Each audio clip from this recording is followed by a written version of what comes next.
Okay, let me share my screen.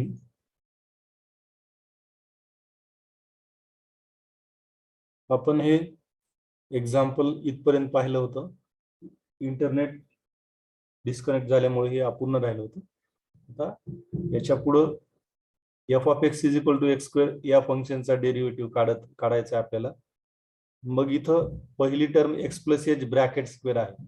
A plus B bracket स्क्वेअरचा formula use करून पहिल्या टर्मचं काय एक्सपान्शन लिहिता येईल आपल्याला? X square plus 2xh plus H square minus दुसरी टर्म जशा तशी एक्स स्क्वेअर आणि whole divided by H. So this plus x square and minus x square gets cancelled. So which is equal to याच्यात फक्त काय शिल्लक राहील? Limit as h tends to 0. याच्या न्यूमरेटर मध्ये काय शिल्लक राहिलं? 2xh plus h square divided by h. आता याचं लिमिट घेण्याच्या आधी h ची टर्म आपल्याला न्यूमरेटर डिनोमिनेटर मधून कॅन्सल करता येईल. Limit h tends to 0.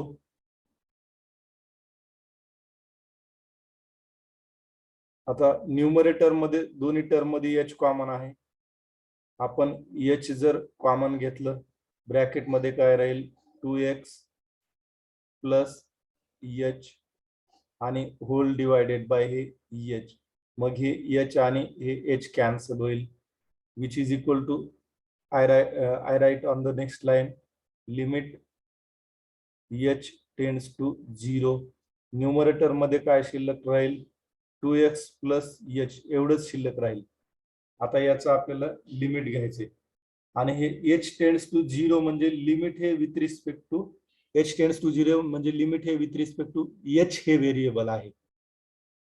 Limit हे विथ रिस्पेक्ट टू h हे व्हेरिएबल आहे म्हणून बाकीची टर्म ही कॉन्स्टंट गृहीत धरली जाते. लिमिट ऑफ 2x हे एक फंक्शन आहे आणि प्लस h ह्या दोन फंक्शनची बेरीज आहे. मग याचं आपण लिमिट कसं घ्यायचं? 2x चं लिमिट प्लस h चं लिमिट. आता limit with respect to h आहे त्याच्यामुळे h सोडून बाकी टर्म ह्या कॉन्स्टंट आहेत. मग पहिली टर्म 2x आहे हे कॉन्स्टंट आहे. कॉन्स्टंटचं लिमिट जेवढं आहे तेवढंच फंक्शन प्लस आता दुसरी टर्म आहे h. मग h चं लिमिट हे आपण ज्यावेळेस h च्या टर्म्सचं लिमिट घेतो आणि limit with respect to h असेल तर h टेंड्स टू 0 म्हणजे h च्या ठिकाणी 0 पुटअप करतो. h is equal to 0 put up केलं तर h ची किंमत काय मिळेल? 2x आपल्याला. मग ह्या इथं लिमिटिंग एक्सप्रेशन जे आहे F of X is equal to X square या फंक्शन साठी या लिमिटची किंमत आपल्याला काय मिळाली? 2x मिळाली. आणि ह्या लिमिटची किंमत 2x आहे हे म्हणजेच काय? एक्स स्क्वेअर फंक्शनचा डेरिव्हेटिव्ह 2x मिळाला आपल्याला. एक्स स्क्वेअर फंक्शनचा डेरिव्हेटिव्ह हा इथं 2x मिळतो. म्हणजे आपण याला F of x function 2x square आहे मग F dash of x 2x मिळालं किंवा एफ डॅश ऑफ एक्स किंवा याला काय म्हणू शकतो आपण? D by D X of X square is equal to 2x हे मिळालंय आपल्याला.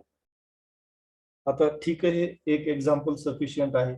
इथं आपल्याला इम्पॉर्टंट रिलेशन जे बघायचं आहे डेरिव्हेबिलिटी employing continuity.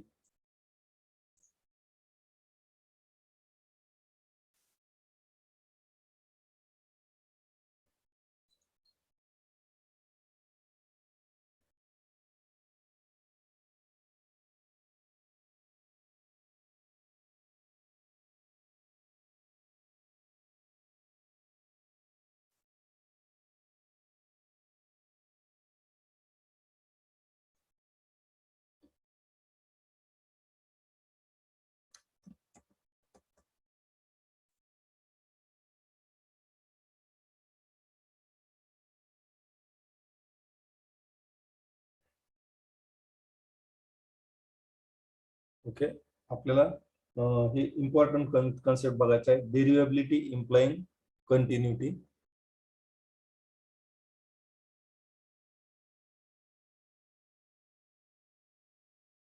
derivability implying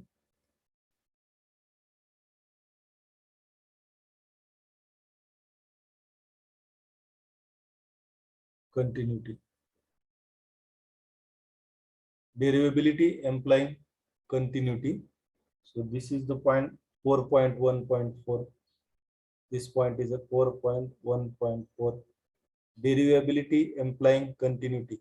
Derivability implying continuity means if a function is derivable, then it is continuous. If a function is derivable, then it is continuous.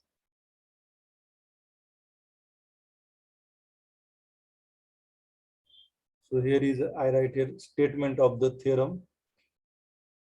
I write here statement of the theorem. Here statement of theorem is if f is finitely derivable at C, if f is finitely derivable at C, if f is finitely derivable at C, then f is also continuous at C. Then f is also continuous at C. Then f is also continuous at C.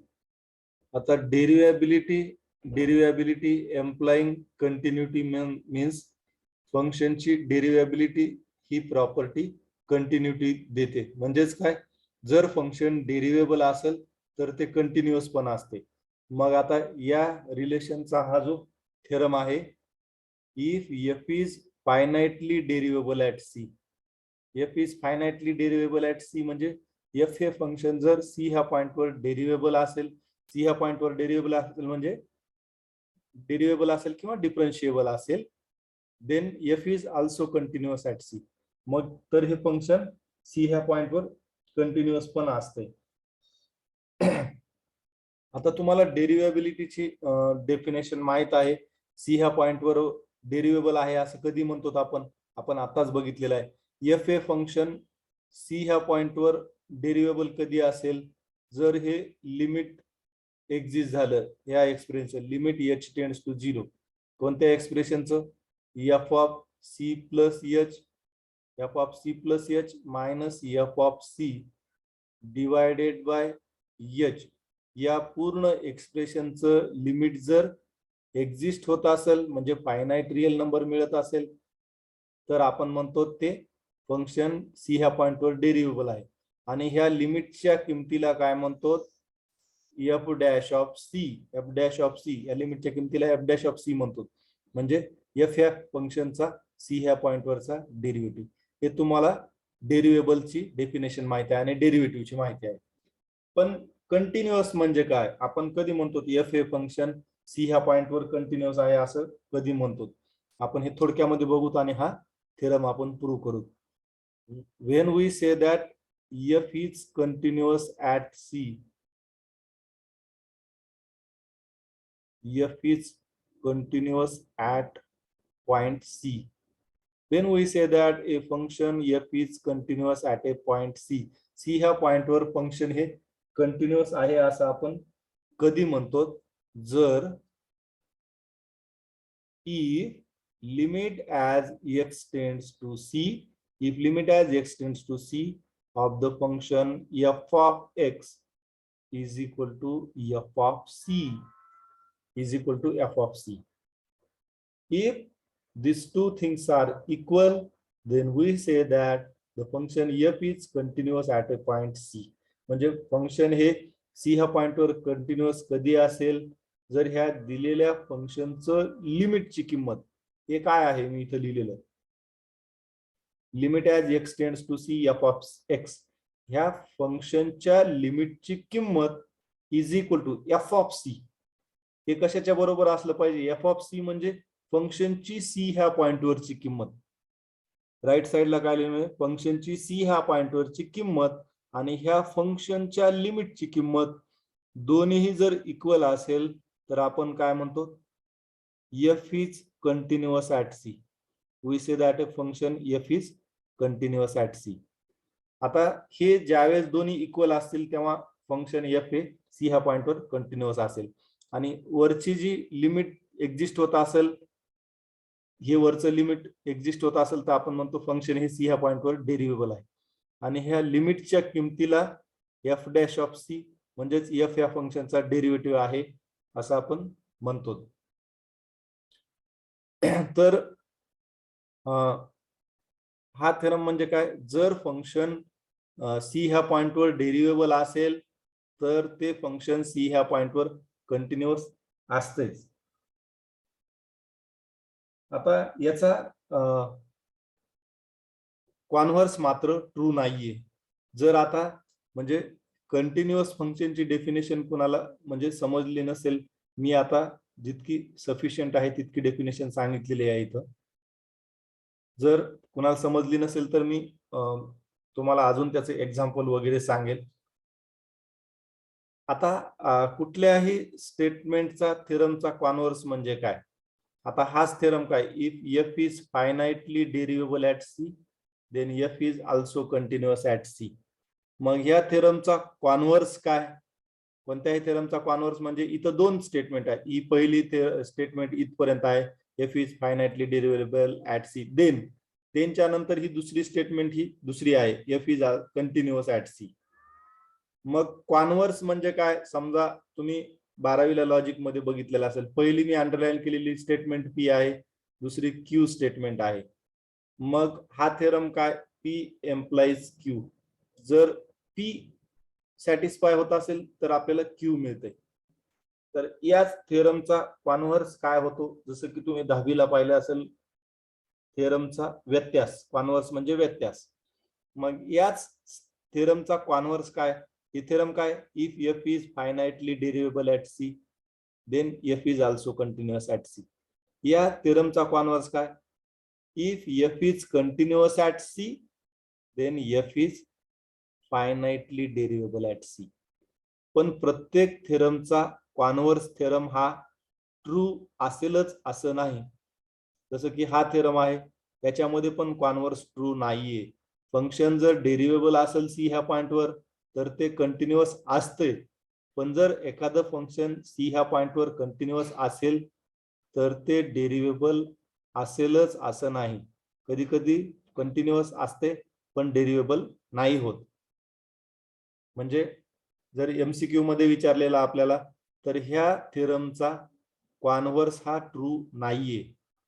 Means here the converse of this theorem is not true. The converse of this theorem is not true. आता याच्यावर MCQ तुम्हाला कसं विचारला जाऊ शकतो, which of the following is true. बघा आता मी खाली लिहितो, या थेरमवर आपल्याला एमसीक्यू कसा विचारला जाऊ शकतो आपण ते बघू.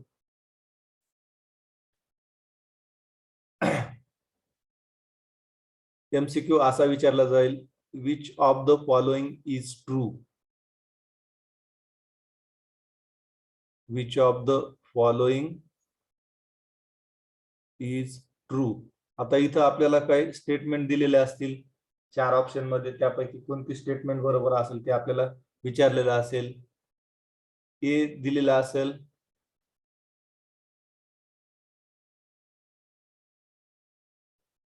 if f is derivable, if f is derivable then f is continuous. पहिली स्टेटमेंट काय, if f is derivable then f is continuous. if f is derivable then f is continuous. एक आपल्याला ऑप्शन दिलेले आहे. दुसरा ऑप्शन काय म्हणते, if f is continuous, if f is continuous then f is derivable. ए आणि बी ह्या स्टेटमेंट लिहिल्यात आणि सी हे स्टेटमेंट दिले आहे.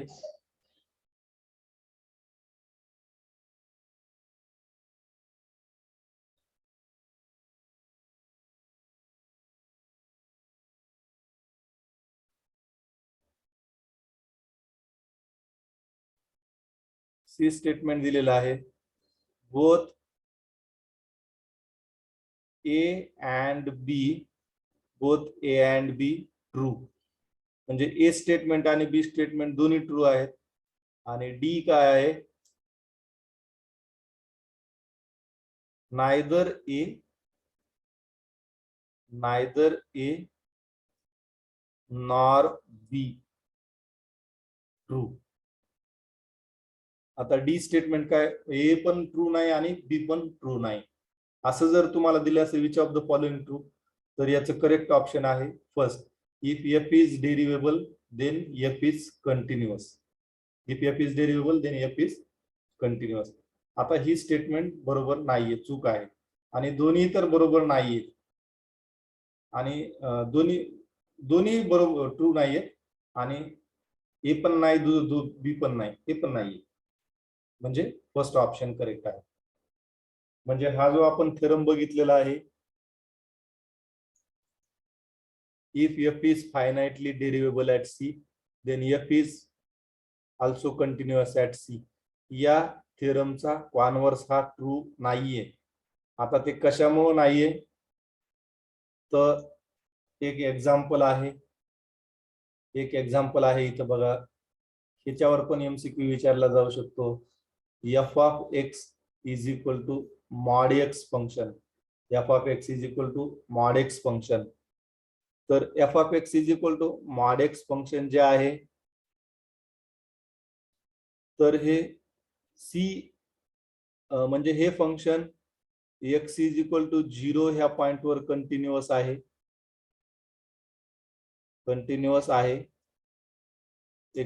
F of X is equal to X is continuous at X is equal to 0. X is equal to 0 ह्या पॉइंटवर continuous आहे, पण एक्स इज इक्वल टू 0 ह्या पॉइंटवर डेरिवेबल नाही. Means F of X is equal to mod X, this function is continuous at the point X is equal to 0. 0 ह्या पॉइंटवर continuous आहे, but X is equal to, but this same function, हे सारखंच हेच function F of X is equal to mod X is not डेरिवेबल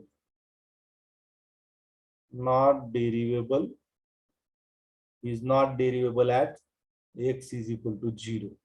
म्हणजे हे F of X is equal to mod x असं function आहे की एक्स इज इक्वल टू 0 ह्या पॉइंटवर कंटिन्युअस आहे, पण या एक्स इज इक्वल टू 0 ह्या फंक्शनवर पॉइंटवर डेरिवेबल नाहीये. हे फंक्शन कंटिन्युअस आहे मात्र डेरिवेबल नाही. म्हणजेच या थेरमचा कॉन्व्हर्स हा ट्रू होत नाही. जर हा कॉन्व्हर्स ट्रू आहे आपण कधी म्हणलो असतो, जर सगळेच फंक्शन, समजा जे फंक्शन एखाद्या पॉइंटवर कंटिन्युअस असतील आणि ते डेरिवेबल पण जर असते, तर आपण म्हणलो असतो ह्या थेरमचा कॉन्व्हर्स ट्रू होतो. तर इथं हे F of X is equal to mod X हे फंक्शन असं आहे, एक्स इज इक्वल टू 0 ह्या पॉइंटवर कंटिन्युअस आहे, पण एक्स इज इक्वल टू 0 ह्या पॉइंटवर डेरिवेबल नाही, म्हणून ह्या थेरमचा कॉन्व्हर्स हा ट्रू नाही. आता या थेरमची प्रूफ आणि एक्झाम्पल जर काही विद्यार्थी इंटरेस्टेड असतील तर मी त्यांना सांगेल. Okay, we stop here.